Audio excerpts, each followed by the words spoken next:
Guys মনে ইচ্ছে হলো চলে গেলাম কুম্ভ মেলায়, মা বাবা ভাই আমরা সবাই মিলে। প্ল্যাটফর্মে ঢোকার 5 মিনিট পরেই আমাদের ট্রেন চলে আসলো। দেখতে থাকো গাইজ ট্রেনের অবস্থা, ফুল ভিডিও পেয়ে যাবে আমার চ্যানেলে। সঙ্গে থেকো, ভিডিওটা দেখিয়ে এসো, বুঝতে পারবে কি অবস্থায় গিয়েছিলাম। টাটা গাইজ, ভিডিওটা ভালো লাগলে প্লিজ সাবস্ক্রাইব করো।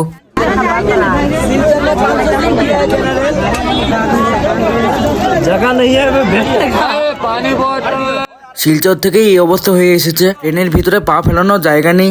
আর বাইরে দেখো এই অবস্থা লোকের। আমি তো নিউ জলপাইগুড়ি থেকে উঠেছি, তখনই আমরা অনেক কষ্ট করে উঠেছি।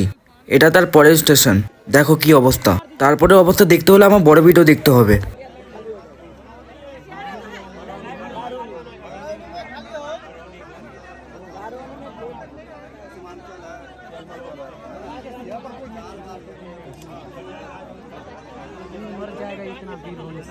এই যে আমার বাবা চা খাচ্ছে, আমরা শুধু দুটো সিট পেয়েছি অনেক কষ্ট করে। একটাতে আমি বসেছি, একটাতে মা বসেছে। এই দুটো সিটই অল্টারনেট করে আমরা যাব, মা ভাই বাবা আর আমি। দেখো গাইস, পা ফালানোর জায়গা নেই, এমনি চাপাচুপি করেই ছোলা বিক্রি করতে এসেছে। কি করবে গাইস, এটাও তো বুঝতে হবে, না কাজ করলে চলবে কি করে, তাই না? আমরা অনেক ভিড়ের মধ্যে গেছি, কিন্তু আনন্দ করতে করতে গেছি। আমাদের সঙ্গে যারা যারা ছিল খুব ভালো ছিল, আমাদের বোরিংই মনে হয়নি একদম, খুব ভালোভাবে গেছি। স্যাটেলাইটে আসে একবারই হবে, একবারই শেষ। আপনার কোনো গল্প নেই।